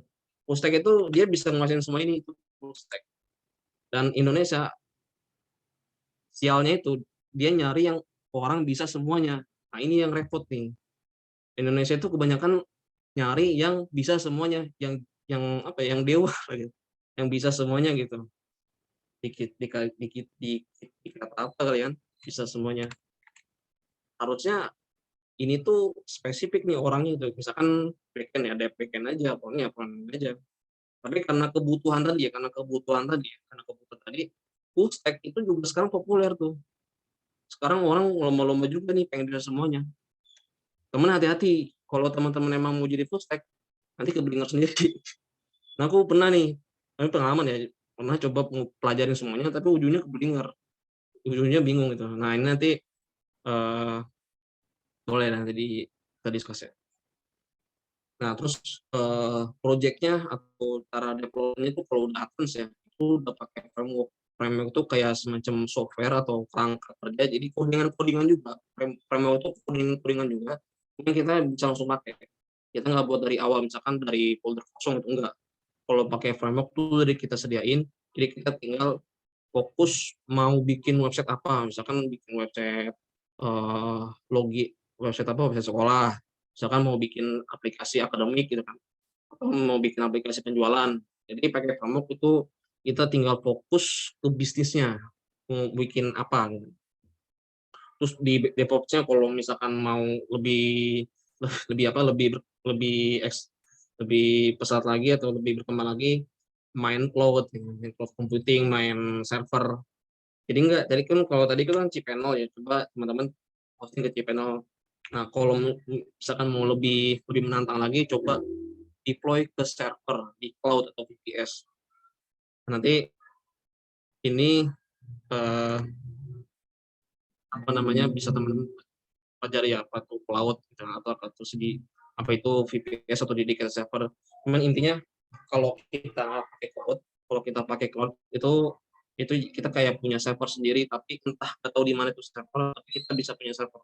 Itu cloud computing kalau dalam konteks development ya. Kalau dalam konteks kita mau ngembangin aplikasi atau programming, kalau kita memakai cloud itu kita deploy atau publish aplikasinya itu ke server yang kita nggak perlu tahu servernya itu ada di mana. Kalau kita taruh di server, misalkan server FTU itu kan tahu nih, kita tahu tuh servernya ada di kampus ya kan, ada di satu ruangan. Tapi kalau pakai cloud itu kita nggak tahu servernya di mana, CPU-nya ada di mana, RAM-nya ada di mana, terus siapa yang monitor atau ngoperasin, terus hard disknya ada di mana itu kita nggak perlu tahu. Kita taunya kita punya server yang CPU-nya berapa, RAM-nya berapa, kita punya storage pokoknya berapa. Nah itu, jadi cloud itu abstraksi ya, kan namanya juga komputasi awan ya, kita sesuatu yang ada di awan, kan kalau secara realnya kita juga nggak bisa menyangkau kan yang ada di awan. Nah, gampangnya gitu sih kalau mau mempelajari cloud computing. Oke. Lalu apa manfaatnya? Teman-teman di sini bisa bikin startup sama, kan? Ya, yang sempat tadi kita bahas, kalau startup itu kan mulai dari website juga kan ya. Tokopedia mulai dari websitenya gitu. Dan Gojek juga mulai dari websitenya. Semuanya itu semula startup yang sekarang berkembang itu dia mulai dari website. Nah sekarang aplikasi website juga udah bisa canggih-canggih gitu. Nah teman-teman di sini kalau misalkan lebih giat lagi bisa sampai bikin startup gitu. Terus kalau misalkan mau masuk ke dunia industri IT, teman-teman bisa menjadi salah satu di tim project nanti di perusahaan sebagai developer di situ juga nanti ada software development metodologinya. Kalau teman-teman masuk project software jadi tim IT ya, masuk ke perusahaan, itu nanti teman-teman bakal ketemu SDLC, bakal ketemu Agile. Nah, itu dipelajari nanti di mata kuliah RPL. Jadi aku nggak mau bahas di sini ya. Nah, itu nanti bisa 3 SKS lebih. Lalu teman-teman bisa berpartisipasi juga secara global mengembangkan suatu teknologi gitu. Nah, teknologi HTML, CSS, JavaScript atau framework dengan bahasa pemrograman tertentu ada yang open, ada juga yang dia berbayar sih, tapi banyak yang sekarang open. Teman-teman kalau misalkan mau pelajari lebih lanjut itu teman-teman bisa berkontribusi mengembangkan teknologi itu. Jadi mempelajari web programming itu banyak ya manfaatnya. Kalau teman-teman mau di bidang akademik juga bisa jadi penelitian. Sekarang kan banyak skripsi juga yang pakai website. Skripsi S1 juga banyak yang memang bikin sistem pakai website gitu.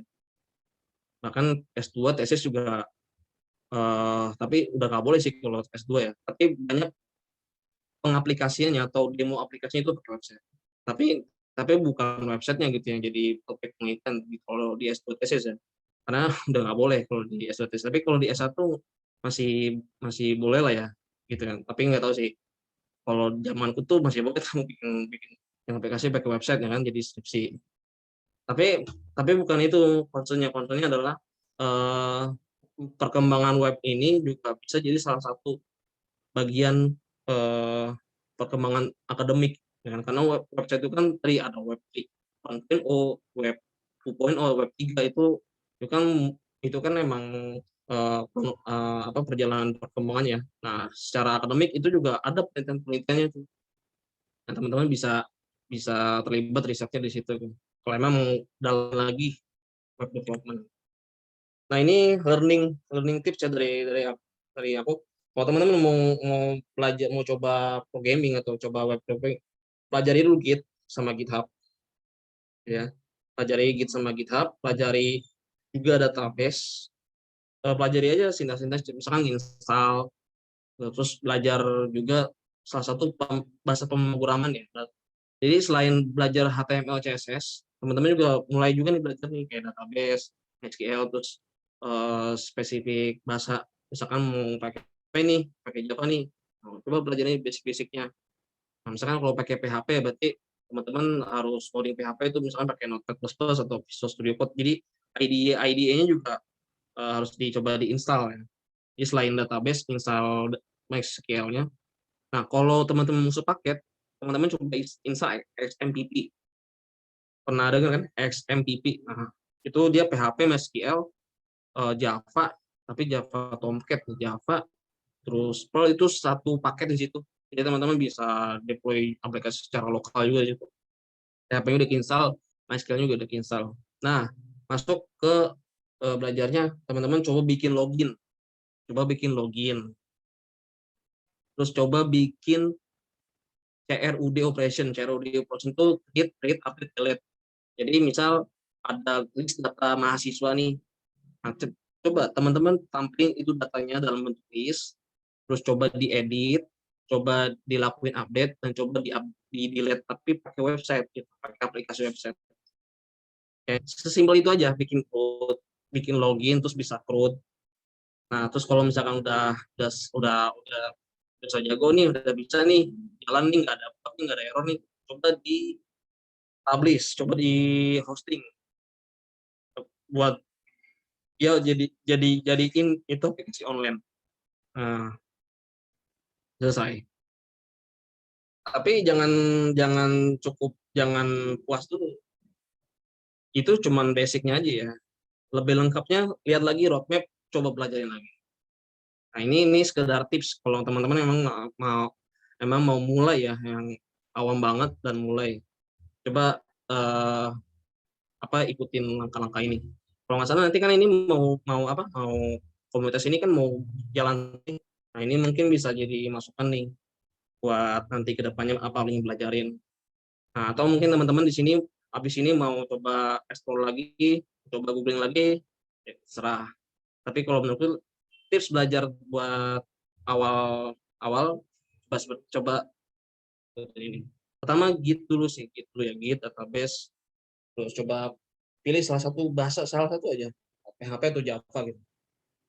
Kalau yang simpel tuh PHP dulu. Oke, ini boleh masuk discuss nih. Mungkin itu ya pemaparan materi, sedikit sharing juga, sedikit kita bahas juga sejarah web. Kalau ada yang mau dibahas atau didiskus, silakan.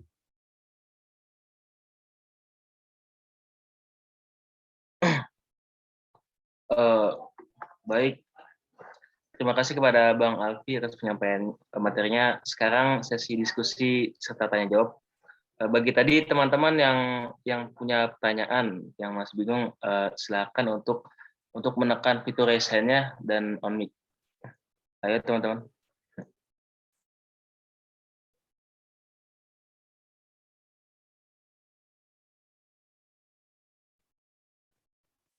Tadi ada yang mau nanya ya tadi ya, teman-teman ya? Ya, tadi Bang Hamdan. Oke, Bang Hamdan. Silakan on mic, Bang. Oke, terima kasih Bang Alfi atas pemaparannya. Saya mau nanya nih Bang, Ya. Untuk di industri itu kita waktu apply itu selain kita buat banyakin portofolio, minimal sertifikasi itu apa aja sih Bang yang perlu kita perbanyak gitu Bang? Oke, ini menarik nih. Apa dari website-website course yang benar-benar bisa diakuin lah gitu Bang, kira-kira. Oke, makasih Bang. Oke, Hamdan nih semester berapa? Boleh tahu? Semester 4 Bang. Oh, semester 4, masih banyak lah waktu ya.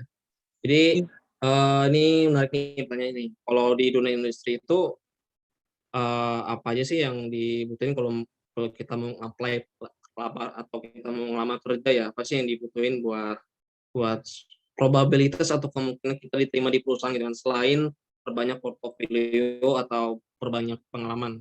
Oke. Kalau masalah sertifikat itu memang diperhitungkan sih, kalau di HRD perusahaan tuh dia memperhitungkan juga sertifikatnya. Nah, cuman balik lagi di perusahaan itu butuhnya apa? Misal dia butuhnya PHP developer, web developer. Terus lihat tuh spesifikasinya, dia butuhnya bisa apa? Bisa PHP, bisa Java, atau bisa database. Nah, kalau mau ada sertifikasi tambahan, ya berarti teman-teman harus ada sertifikat yang berhubungan dengan itu. Nah, itu nanti jadi salah satunya plus tuh. Berarti teman-teman ada nih track record belajar teknologinya gitu kan. Selain apa pernah coba-coba doang, tapi ada buktinya nih teman-teman, misalkan ikut kursus atau ikut sertifikasi. Biasanya ini Kominfo sih yang suka ngadain training gratisan ya. Karena biasanya dia bayar gitu, atau sekarang juga banyak sih kayak pelatihan-pelatihan gitu ya, pelatihan web, pelatihan programming. Itu biasanya mereka yang ngadain pelatihan itu kan ada fee-nya ya, ada bayarnya berapa gitu. Itu biasanya ada ini juga, biasanya Codepolitan. Kalau kalau yang aku ikutin sih codepolitan.com. Codepolitan.com itu dia sering tuh ngadain kursus dia kantornya di Bandung ya. Tapi dia belajarnya online kok. Nggak harus kita nggak harus ke Bandung. Codepolitan.com. Nah, itu harganya variasi ya, tergantung belajar apa. Gitu sih. Tapi pengalamanku sertifikasi itu sebenarnya nggak terlalu ini banget sih.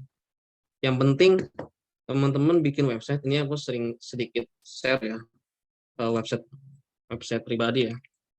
Teman-teman kalau misalkan banyak portofolio juga itu diperhatiin loh. Jadi nggak apa-apa, teman-teman kalau mau apply atau mau meyakinkan suatu perusahaan itu ya coba bikin CV-nya terus atau apa ya, atau sharing hasil pekerjaannya tuh ditaruh di sebuah website gitu. Di website teman-teman juga nanti bisa bisa sharing tulisan-tulisan juga selain informasi tentang teman-teman itu sendiri. Nah, jadi nggak apa-apa taruh di ini aja, taruh di website ya. Misalkan punya pengalaman bikin aplikasi apa, taruh di website gitu. Dan websitenya itu kalau misalkan bisa diakses, misalkan aku nih punya pengalaman di banyak kan di seminar Teknoka juga dulu pernah jadi developer juga di seminar nasional Teknoka 3, tapi waktu Teknoka 3 sih waktu itu jadi developer. Sekarang udah lagi. Itu juga cukup pengaruh gitu karena teman-teman di situ dinilai kan ada track record-nya nih, ternyata pernah di project ini, pernah bikin aplikasi itu. Apakah harus berhubungan dengan perusahaan? Nggak juga. Teman-teman bikin aplikasi iseng tuh tampilin aja nggak apa-apa. Kalau misalkan teman-teman isengnya banyak kan bisa membuat tertarik juga kan. Kalau isengnya banyak, jadi nggak harus pengalaman teman-teman itu pernah emang pengalaman di kerjaan gitu, nggak harus. Teman-teman bikin aplikasi simpel apa gitu, taruh di website, disebutin listnya yang pernah dibikin, itu nggak apa-apa. Jadi portofolio teman-teman kan. Cuman emang kalau misalkan berdasarkan pengalaman, misalkan bikin website perusahaan A, bikin website buat kampus FT Uangka misalkan, itu jadi yang plus ya, karena itu berhubungan langsung dengan customer gitu. Nah, sepengalaman saya 3 tahun kerja di IT itu nggak pernah pakai sertifikasi sih. Jadi emang berdasarkan pengalaman aja, berdasarkan ya emang keahlian di programming-nya juga gitu kan.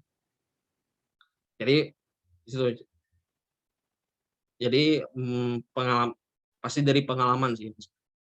Kalau fresh graduate, kalau misalkan teman-teman banyak portofolio pernah bikin website waktu di kampus, misalnya pernah freelance atau kerja apa gitu, itu nggak apa-apa di-share aja.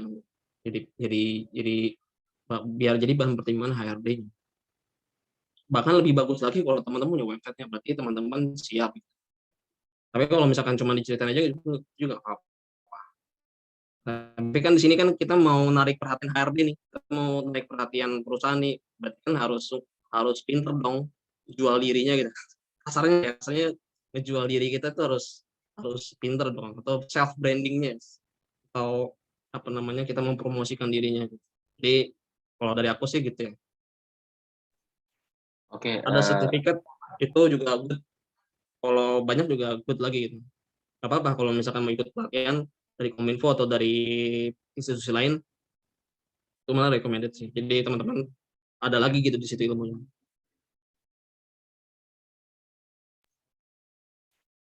Oke, terima kasih Bang jawabannya, Bang. Oke. Gimana dari Bang Hamdan? Iya, cukup puas, Bang. Terima kasih Bang jawabannya. Siap.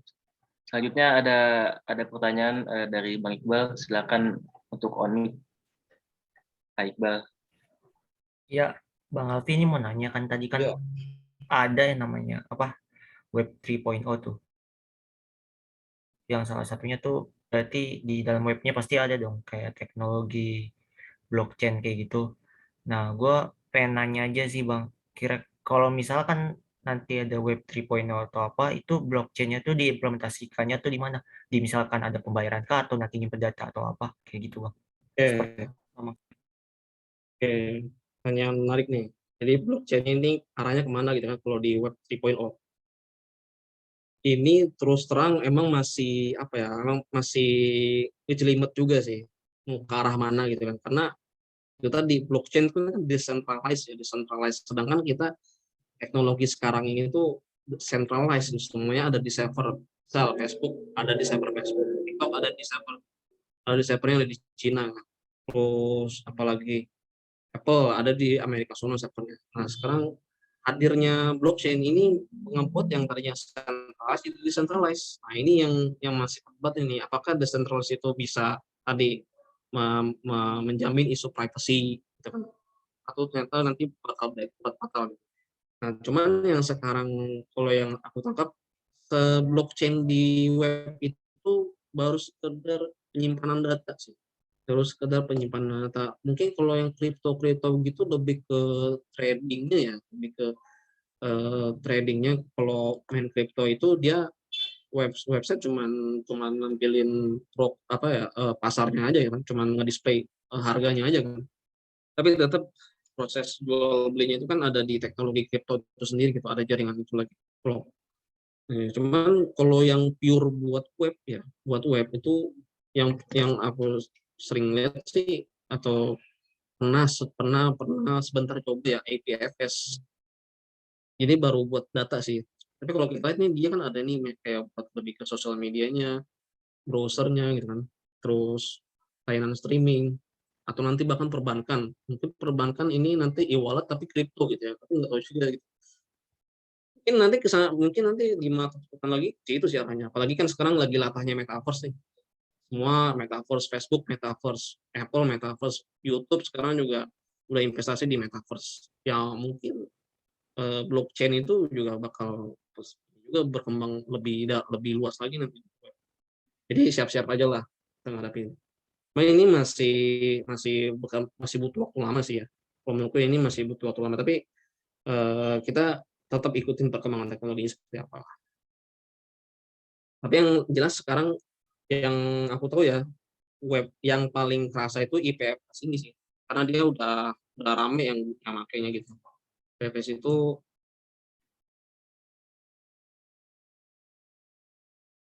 lebih ke buat apa namanya distribute data ya. Jadi kalau dia sih bilangnya lebih cepat, lebih efektif gitu. Di ini juga karena dia decentralized, tidak centralized itu. Jadi semua punya andil masing-masing. Teman-teman bisa lihat nih seperti apa IPFS. Ini salah satu contoh web 3.0 ya yang emang dia core-nya itu blockchain gitu. Ini cara installnya juga ada sih, tapi kalau nggak salah kita harus install dulu. Nanti itu baru tuh bisa sharing file. Boleh kalau teman-teman coba.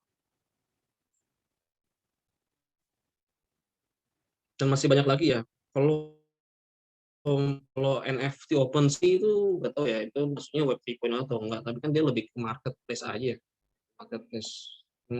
Teman-teman coba cari deh, itu OpenSea itu yang kemarin rame si Gozali NFT itu dia masuknya ke web 3.0 atau enggak. Ini gitu ya. Well, Oke bang. Gimana dari Iqbal, apa ada tanggapan? Iya udah cukup. Oke, dikarenakan ini udah berada di penghujung waktu ya, mungkin satu pertanyaan lagi kali ya dari teman-teman. Pak moderator nanti habis tanya selesai boleh sedikit aja sedikit. Boleh ya? Iya boleh Pak. Oke. Dari teman-teman, apa ada pertanyaan lagi? Last question.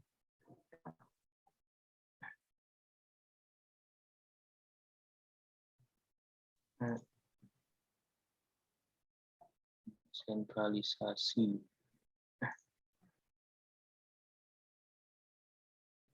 Nggak ada yang mau tanya. saya nanya lagi nih Bang, kalau nggak Oh, boleh, boleh. Itu Oh, Farid, ya udah itu. ada Oke, Farid, oke. ada Farid. Bebas deh. Silakan Farid untuk pamit. Izin nanya Bang, Ya, mungkin boleh. kalau buat mahasiswa agak kejauhan, tapi untuk web developer ini buat kita yang masih belajar, Ya. nah nyari first job-nya itu enaknya gimana ya Bang? Karena Ini kan first bisa job. ada ya, Ini apa nih? First job. job pertama, cari kerja pertama tuh enaknya gimana ya? Kan ada kayak freelance, ada nyari kita ke Oh, perusahaan atau bikin startup oke. sendiri gitu.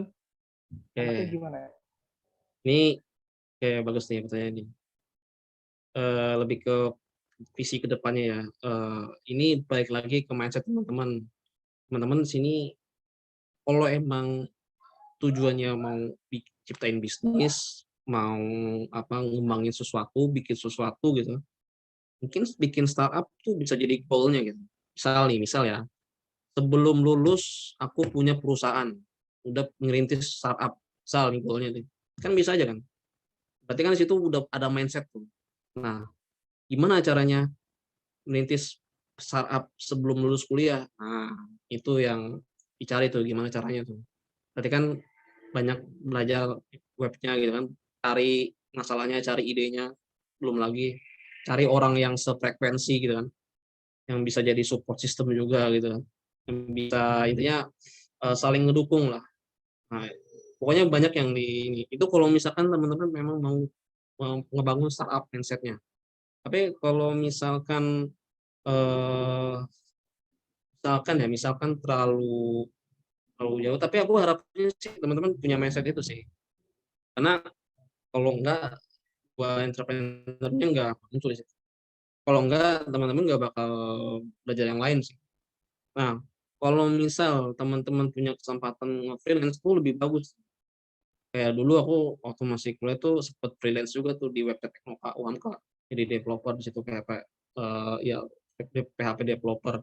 Jadi ngurus website buat apa namanya daftar jurnal sama peserta-pesertanya waktu itu buat submit papernya gitu kan. Atau di kampus lain atau di perusahaan itu boleh kalau teman-teman memang punya kesempatan ya freelance di tempat orang lain itu lebih bagus. Artinya teman-teman di situ udah punya koneksi kan, punya koneksi kerjaan, punya koneksi bisnis kan. Semakin banyak, wah itu bisa jadi customer teman-teman tuh. Kalau misalkan ternyata dia puas nih dengan apa yang teman-teman bikin, kan nanti bisa jangka panjang tuh depannya. Itu kalau misalkan teman-teman punya kesempatan freelance. Nah, gimana caranya cari freelance? Banyak kok website-website freelance yang bisa dicari ya. Atau dari kenalan. Nah, jadi apa namanya mainnya ya. Jadi mainnya itu teman-teman nongkrongnya atau main itu harus jauh sih, harus kenal banyak orang kalau memang mau banyak bangun koneksi. Ya. Karena siapa tahu dari pertemanan itu atau dari tempat teman-teman nongkrong itu bisa bisa bisa membuat suatu koneksi bisnis yang bagus di jangka panjangnya gitu kan. Bisa aja nanti teman-teman itu bapaknya atau saudaranya atau omnya gitu kan pengen bikin website nih. Kan di situ bisa masuk tuh. Jadi perbanyak pertemanan lah, tapi ya perbanyak pertemanan lah. Mainnya harus lebih jauh lagi lah kalau misalkan mau coba freelance karena freelance paling efektif tuh itu sih. Dari mulut ke mulut ya paling efektif ya karena kita langsung gitu. Kalau lewat website freelance atau freelancer tuh uh, banyak juga, cuman ke kemungkinannya sih karena teman-teman bersaing di situ gitu.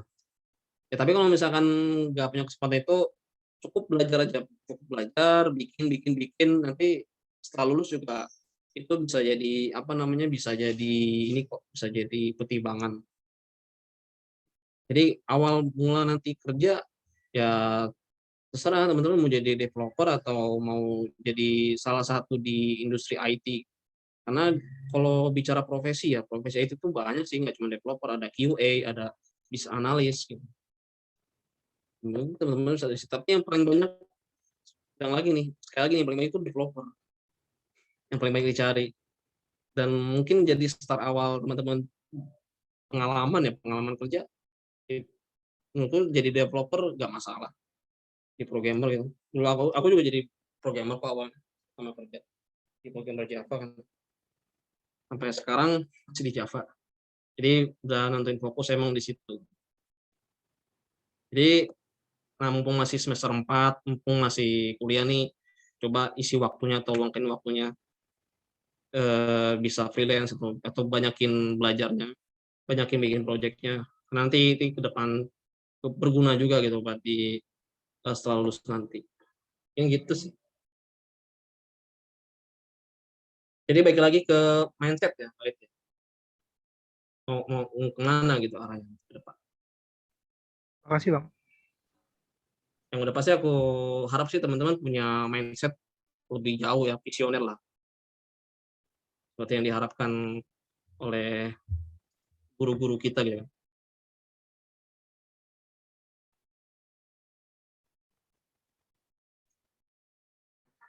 Baik, terima kasih kepada teman-teman yang sudah bertanya gitu. Terus selanjutnya kita masuk ke bagian foto bersama. Sorry Pak Mandator, aku boleh terakhir sedikit ya. Oh iya Bang. Iya Bang. Ya, terakhir sedikit. Ini mungkin mungkin teman-teman bisa debatin lagi atau bisa ini lagi sama yang lainnya. Jadi sekarang kita udah tahu nih web development itu secara praktikal bisa kita pelajari selain di kelas kuliah ya.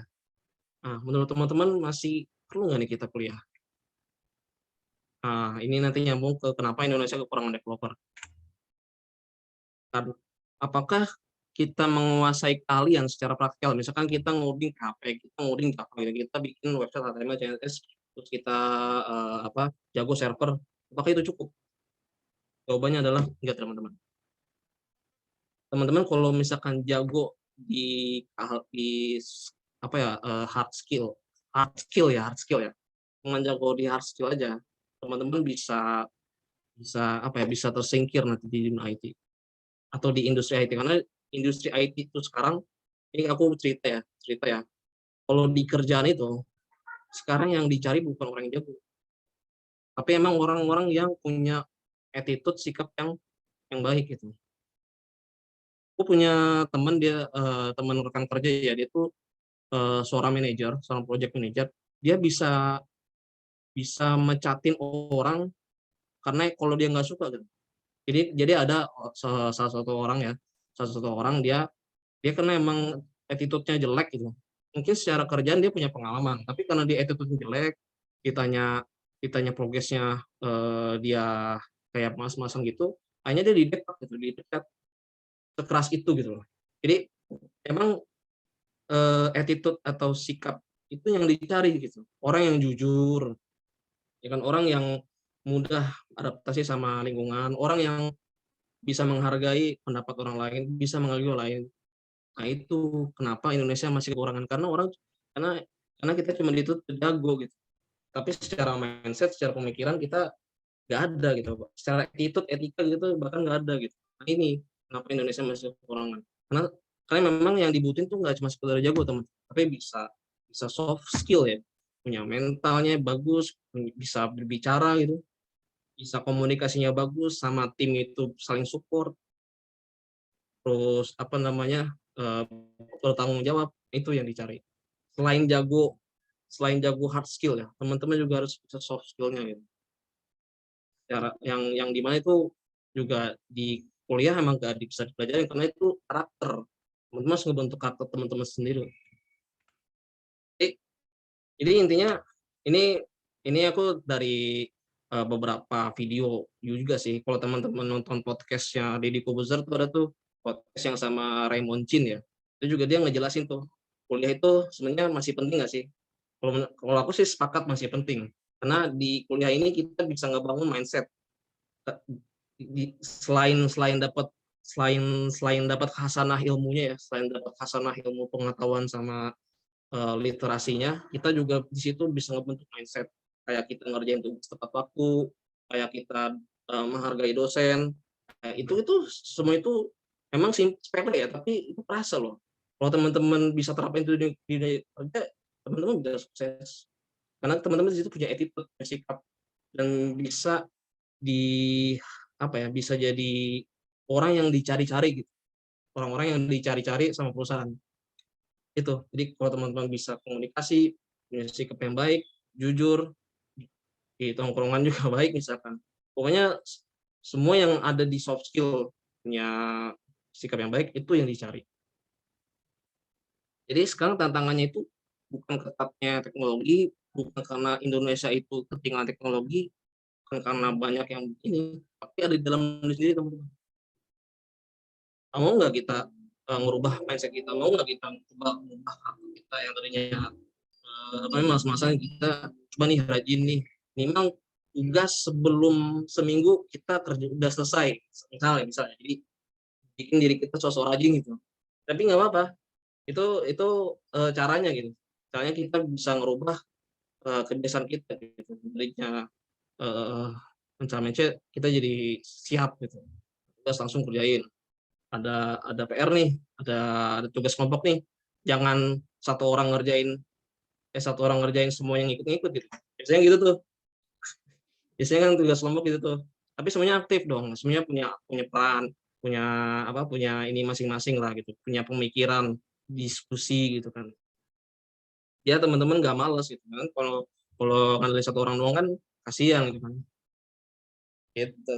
Jadi ini ya, aku sharing sepengalaman dan kondisi sekarang juga, memang yang saya itu nggak sekedar dia jago aja sih, tapi dia bisa bertanggung jawab, punya sikap yang bagus, jujur, apalagi itu paling paling paling dilihat justru gimana dia bisa siap gitu masuk dalam proyek atau masuk ke perusahaan atau jadi salah satu bagian dari karyawan di perusahaan. Jadi itu kenapa Indonesia masih kekurangan, karena itu tadi kita banyak sarjana, kita banyak orang yang jago, tapi itu secara moral kita masih ini juga gitu. Jadi ini mungkin refleksi ya buat teman-teman. Dan tadi podcast yang Riko besar yang sama Raymond itu bisa teman-teman itu menurut aku ngebuka banget sih, ngebuka banget teman-teman yang sekarang masih kuliah nih. Coba ini lagi mindsetnya gitu. Oke, mungkin itu aja ya moderator. Terakhir diskus ini teman-teman bisa dibahas lagi di kampus ya. Setuju atau enggak gitu kuliah itu. Terima kasih kepada Bang Alfi atas tambahan yang tadi ya, yang bisa didiskusikan oleh teman-teman nantinya. Mungkin di tongkrongan atau bersama teman kampus gitu ya Bang ya. Iya. Boleh. Oke, baik teman-teman, saya harap untuk menyalakan kameranya ya. Soalnya sekarang kita akan foto bersama dulu. Oh, ada foto-foto ya, boleh. Iya Bang, buat dokumentasi.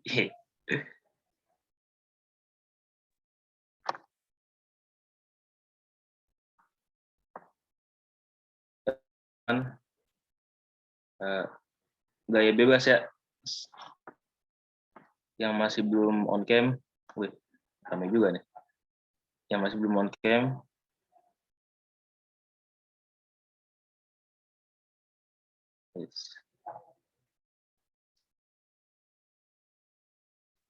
ya. 1, 2, 3. Sekali lagi guys, gaya bebas. 1, 2, 3. Oke, terima kasih teman-teman. Mungkin cukup sekian untuk acara kali ini ya. Terima kasih kepada Bang Alfi atas penyampaian materinya yang insya Allah bermanfaat bagi sobat coding semua, bagi calon programmer. Dan juga terima kasih kepada teman-teman yang telah meluangkan waktunya untuk hadir pada malam ini. Saya Ahmad Robi sebagai moderator pamit undur diri. Kurang lebihnya mohon maaf. Wassalamualaikum warahmatullahi wabarakatuh. Terima kasih teman-teman. Sampai jumpa di lain waktu. Yo, terima kasih ya teman-teman ya. Kalau yang ngobrol-ngobrol boleh sih, nggak apa-apa. Adri tuh Adri. Ya, assalamualaikum Bang Alfi. Oh ini masih di sini boleh nih. Pindah Google Meet aja kali ya kita ngobrol. Ini kita bahas ini biasa. Bahasa apa tuh jadi? Bal, bikinin Google Meet, Bal. Ngobrol lagi sama Bang Alfi. Bentaran doang. Boleh. Saya aja nanti linknya ya. Oke.